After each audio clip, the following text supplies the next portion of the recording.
வீடியோவை நீங்க பார்க்கும்போது இது வந்து பீகார், ஒடிசா, இது வந்து வடநாடு அப்படின்னு நினைப்பீங்க. கிடையவே கிடையாது. இது நம்முடைய தமிழ்நாடு. தமிழ்நாட்டுல சென்னையில வந்து சவுகார்பேட்டையில இந்திக்காரங்க இந்த அளவுக்கு வந்து பார்த்தா ஆக்கிரமிச்சுட்டு உட்காந்துருக்காங்க. அதாவது வந்து இந்த ஊர்வலம் எதுக்காக அப்படின்னு சொல்லி பாத்தீங்க அப்படின்னா, நாங்களும் வந்து இருக்கோண்டா அப்படிங்கறது வந்து பாத்தீங்கன்னா இந்திக்காரன் வந்து காமிக்கிறாங்க. ஒரு 10 வருஷம் போனா இந்திக்காரங்களோட கையில வந்து பார்த்தா அரசியல் அதிகாரம் இருக்கும். இந்திக்காரங்களுக்கும் மினிஸ்டர் வந்துருவானுங்க.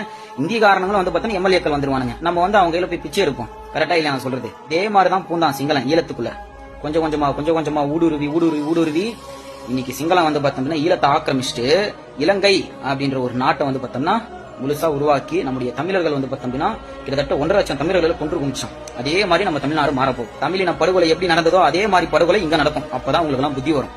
கரெக்டா இல்லையா நான் சொல்றது? அரசியல் அதிகாரம் வந்து இந்திக்காரன் கையில போயிடுச்சு அப்படின்னா நம்ம அனாதைகளாக்கப்படுவோம், அடிமைகளாக்கப்படுவோம் அப்படின்னு சொல்லி எத்தனை வீடியோக்கள் நம்ம போட்டுருக்கோம். ஆனாலும் இந்திக்காரனோட குண்டியை கழி ஊறதுக்கு வந்து பார்த்தோம்னா ஒவ்வொருத்தரும் வந்து பார்த்தோம்னா முந்தி அடிச்சுட்டு வரீங்க. எங்களுடைய வலிகளும் எங்களுடைய வேதனைகளும் உண்மையான தமிழ் விந்துவுக்கு பிறந்தவனுக்கு புரியும். தமிழ் விந்துவுக்கு பிறக்காதவனுக்கு எங்களோட வலிகளும் புரியாது, எங்களோட உணர்வுகளும் தெரியாது. கரெக்ட் தானே? இந்தியக்காரங்களுக்கு வேலை வாய்ப்பு தர ஒவ்வொருத்தனுக்கும் இந்த வீடியோ வந்து ஷேர் பண்ணுங்க. எல்லா மக்களுக்கும் இந்த வீடியோ தயவு செஞ்சு தெரியட்டும். என்றும் அன்புடன் நன்றி.